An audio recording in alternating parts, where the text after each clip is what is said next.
Казка пра ката Чарныша і ягоных сяброў. Раздзел 5. Радаснае плаванне. Гэта значыць праз 2 тыдні адплыццё, задуменна сказаў Кагут пасля таго, як Чарныш, Квоця і Чарнышка скончылі свой эмацыйна-захапляльны аповед. Уласна кажучы, яны не маглі яго скончыць, бо іншыя куры пастаянна нешта перапытвалі. Прасілі ўдакладніць нейкія дэталі жыцця трэцяга вострава ці плавання, пабудовы пякарні, альбо ж проста хацелі паслухаць пра штосьці яшчэ раз. Справа сапраўды немаленькая, працягваў Кагут. Я думаю, у нас ёсць час да адплыцця папрацаваць на нашым агародзе. Ужо нешта прарасло. І пустазелля прабіваецца. Камусьці добра было б усё роўна потым застацца і даглядаць за агародам. А так можна выправіцца ў дарогу. Тады Кагут паўхвіліны пастаяў і зноў адкрыў дзюбу. А як ты думаеш, Чарнышу, колькі часу зойме гэта падарожжа? Я думаю, што 1,5 тыдня ў адзін бок, час там, потым час назад, напэўна месяц, можа хутчэй. Усе куры хацелі плысці. Аднак, хто застанецца даглядаць за домам і агародам, пакуль не было вырашана. На наступны дзень з самай раніцы на агародзе бурліла праца. У першую чаргу неабходна было пазбавіцца ад усяго пустазелля і паклапаціцца, каб расліны потым было зручна паліваць. То бок зрабіць вакол іх паглыблення для вады. Працавалі некалькі дзён. Потым хацелі перайсці да паліву, але на шчасце пачаўся моцны дождж, так што сябры маглі адпачыць некалькі дзён. Толькі пачысцілі агарод ад травы, засмучана прамовіла рыжуха, выглядаючы з гнязда і гледзячы на лівень. Павыдзёўбую тое пустазелле, не хвалюйся, усміхнулася хітруня, стоячы каля рыжухі. Чаму наогул расце столькі рознай травы, як думаеш? Так цікавей, для разнастайнасці, падбадзёрліва адказала хітруня. Праз 2 дні зноў вызірнула прыемнае сонейка. Зелянела трава, квітнелі дрэвы, кветкі, ляталі розныя птушкі. Калі яны праляталі над домам сяброў, спявалі ім прывітанні. У той дзень завітала і шаражучка. Мыш з процілеглага боку вострава. Яна прасіла пазычыць трохі збожжа. А чаму ты адна прыйшла? — спытаў Чарныш. Ты ж шмат не пацягнеш. Прыходзьце яшчэ ў бліжэйшыя дні, бо потым нас не будзе каля месяца. А куды вы? Нам патрэбна на 33 востраў. Можна з вамі? Не, шаражучка, ты любіш рыцца ў карабельных гнёздах. Куры гэтаму не рады. Гэта не хуткае падарожжа да рынку. Бурка прынесла пшаніцы, прынесла больш, чым шаражучка магла панесці.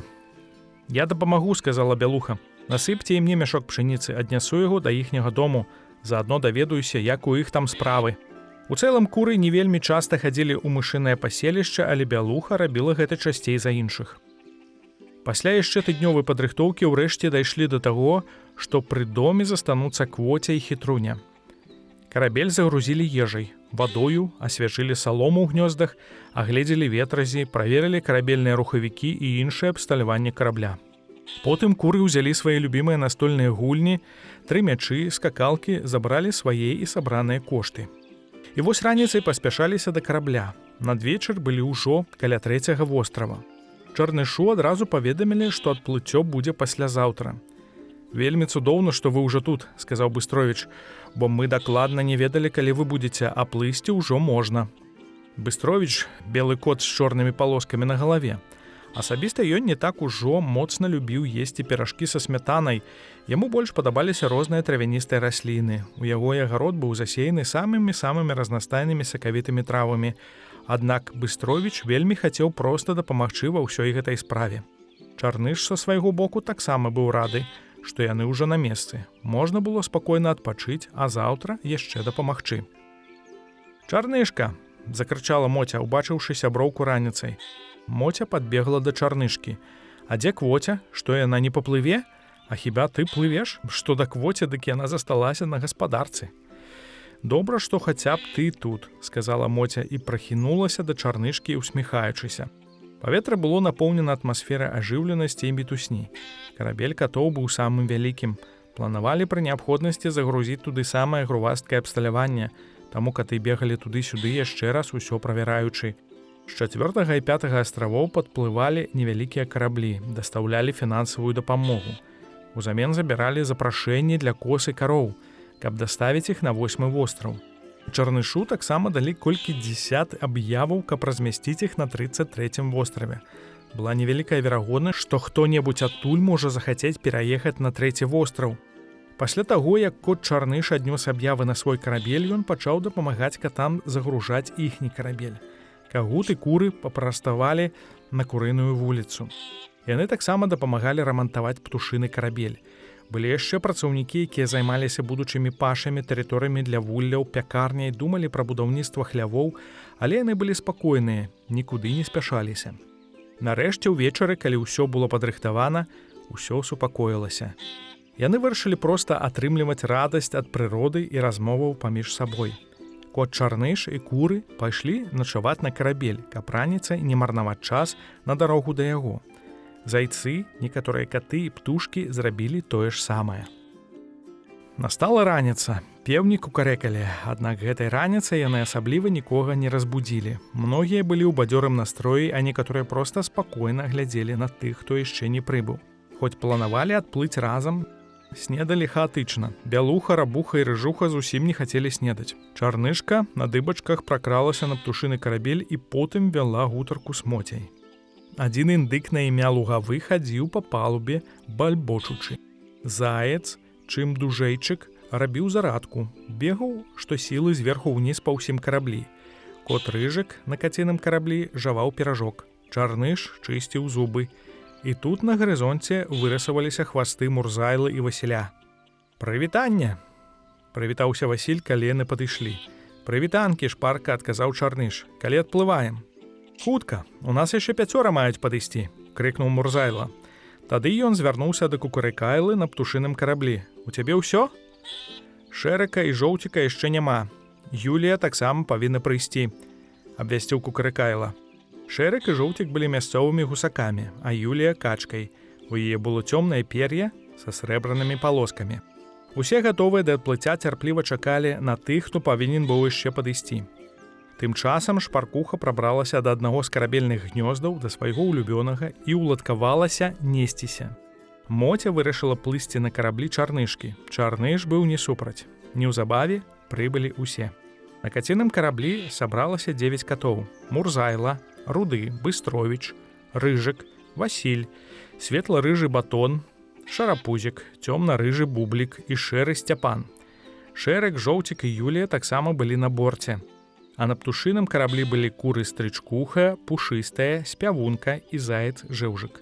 Перад тым, як адправіцца, яны вырашылі заспяваць. Спявалі песню натхнёна і выразна. Чарнышу і ягоным сябрам ніколі не даводзілася плаваць на 33-й востраў, аднак з дзяцінства ён навучыўся карыстацца компасам і мапамі. І яны ніколі яго не падводзілі. Акрамя таго, цяпер плыў не адзін карабель. Мора было спакойнае. Удзень свяціла травеньскае сонейка, уначы зоркі і месяц. Часам дзьмуў ветрык.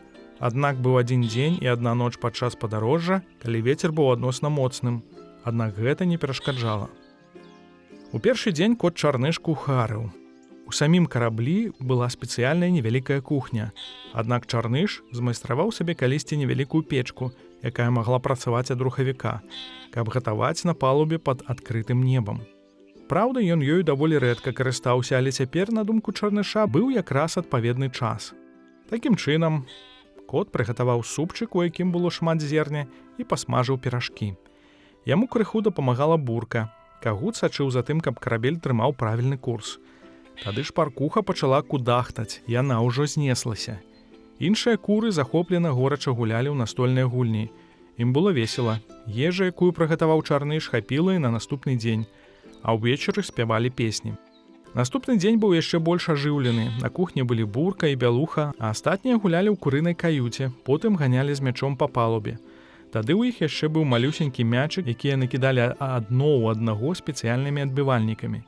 Кот Чарныш таксама часткова ўдзельнічаў у гульнях, але ён збольшага проста сачыў за мячыкам, каб той не паляцеў за борт, у ваду.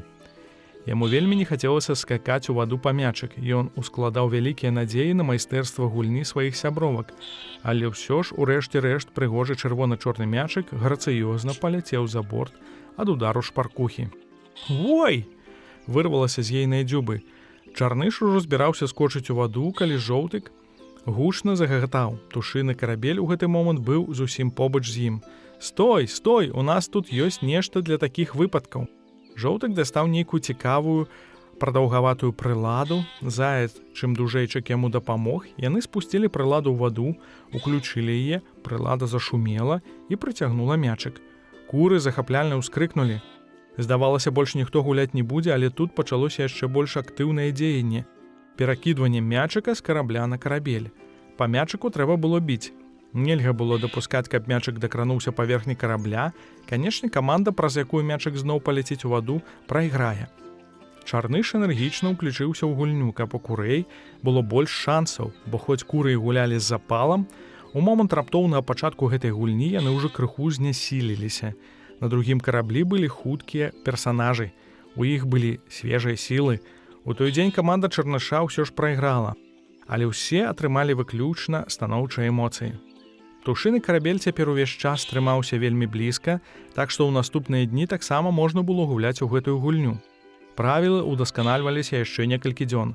Гульню назвалі «Мячабах». На працягу наступных некалькіх дзён каманда ката Чарныша працягвала прайграваць, але ў той жа час камандзе на птушыным караблі станавілася ўсё цяжэй. Куры амаль ніколі не дазвалялі мячу ляцець у ваду. Яны па-майстэрску перадавалі мяч адна адной, і Чарнышу паступова вывучалі рухі зайцоў, шэрака, жоўтыка, лугавога і курэй на іхнім борце. І за дзень да прашвартавання ім удалося перамагчы. Так здарылася, што праз гэтую новую гульню галоўная адказнасць за правільны рух караблёў лягла на галовы кагута і кукарыкайлы, хоць Чарныш заўсёды вечарам правяраў компас і сам рабіў адзнакі на карце. Тут на гарызонце заўважылі і каціны карабель. Калі каты наблізіліся, з імі завязалася ажыўленая размова. Катоў зацікавіла новая гульня. Неўзабаве ўжо прычальвалі да 33-го вострава. Адбывалася гэта на досведку. Першае, што трапіла ў вочы, гэта вялікая колькасць высокіх дамоў, камянёў, агнёў, ліхтароў са свечкамі і гэтак далей. Каля вострава было шмат караблёў. Таму на беразе былі рабочыя каты, якія адказвалі за кантроль прыбыцця і адплыцця караблёў. Мурзайло паведаміў пра мэту прыбыцця. Пачуўшы пра гэтую мэту, каты працаўнікі паслалі аднаго з сябе па некага. Прыйшла старэнькая котка. «Я Салапета», прыязна загаварыла яна з тымі, хто прыбыў. «Я вам дапамагу, правяду вас, усё раскажу».